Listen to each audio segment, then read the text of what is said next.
In the days of the Persian Empire, when King Xerxes reigned over 127 provinces from India to Kush, the empire was a vast and powerful kingdom. King Xerxes, a ruler of immense wealth and glory, resided in the magnificent palace of Susa. There, he hosted grand feasts, displaying his riches to nobles and officials from all over the kingdom. One evening, during a lavish banquet, the king summoned Queen Vashti to appear before the guests, wishing to display her beauty. But to everyone's shock, Vashti refused. In that time, defying the king was unthinkable, and this act of rebellion led to her downfall. She was banished, and the search for a new queen began. Among the young women brought to the palace for this search was a humble, beautiful Jewish girl named Esther. Orphaned at a young age, Esther had been raised by her cousin Mordecai, a wise and devout man who cared for her as his own daughter. Although she entered the palace, Esther carried a secret, her true identity as a Jew. The king was captivated by Esther's beauty and grace, and soon she was crowned queen. Yet all this time, no one knew she was Jewish, as Mordecai had wisely advised her to keep this hidden. Esther lived in the palace, chosen for a purpose yet to be revealed. Meanwhile, a dark shadow fell over the kingdom in the form of Haman, a proud and wicked man who had been elevated to the highest rank in King Xerxes' court. Haman demanded that everyone bow down to him, but Mordecai refused, for he would bow only to the Lord his God. Haman's heart filled with fury, not just toward Mordecai but toward all the Jews. In his hatred, Haman plotted their destruction. He convinced King Xerxes to issue a decree that would annihilate every Jewish man, woman, and child on a single day. The decree was sealed with the king's ring, and the fate of the Jewish people seemed sealed. When Mordecai learned of the edict, he tore his clothes and mourned in sackcloth and ashes. His cries reached the ears of Esther, who was safe inside the palace. But Mordecai knew that safety was an illusion. No one, not even Esther, would escape this decree if it were carried out. He sent her a message, urging her to go before the king and plead for her people. Esther was gripped with fear. To approach the king without being summoned could mean death unless he extended the golden scepter. But in Mordecai's response, Esther heard a deeper call, a divine calling. Mordecai's words echoed in her heart. Do not think that because you are in the king's palace, you alone will escape. For if you remain silent at this time, deliverance will arise for the Jews from another place, but you and your family will perish.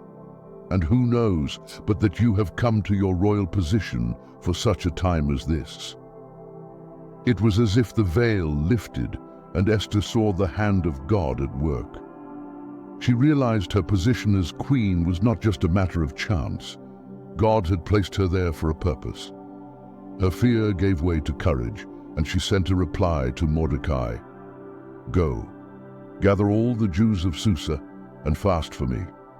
Do not eat or drink for 3 days. I and my attendants will fast as well. After that, I will go to the king even though it is against the law, and if I perish, I perish. With a heart full of prayer and trust in God, Esther approached the throne. The moment was tense. Would the king extend his scepter or condemn her to death? But God's favor was with her. King Xerxes, seeing his beloved queen, extended the golden scepter and welcomed her. He asked, "What is your request, Queen Esther?" "Even up to half the kingdom it will be granted." But Esther, with divine wisdom, did not immediately reveal her petition. Instead, she invited the king and Haman to a banquet she had prepared. The next day at the banquet, the king again asked her what she desired. Yet again, she delayed her request, inviting them to a second banquet the following day. That night, the king could not sleep. In the quiet hours, he ordered the royal chronicles to be read to him. In those pages, he was reminded of how Mordecai had once saved his life by exposing a plot against him. Yet Mordecai had never been rewarded. The next morning, Haman, who had come to the king to ask for Mordecai's death, found himself instead leading a royal parade in Mordecai's honor. God was turning the tide. At the second banquet, the moment of truth arrived. The king asked Esther once more, "What is your request?" With courage and emotion, Esther finally spoke.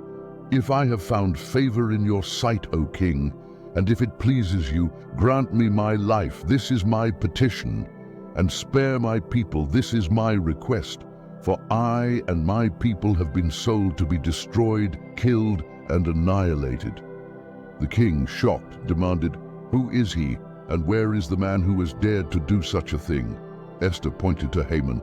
"The adversary and enemy is this vile Haman."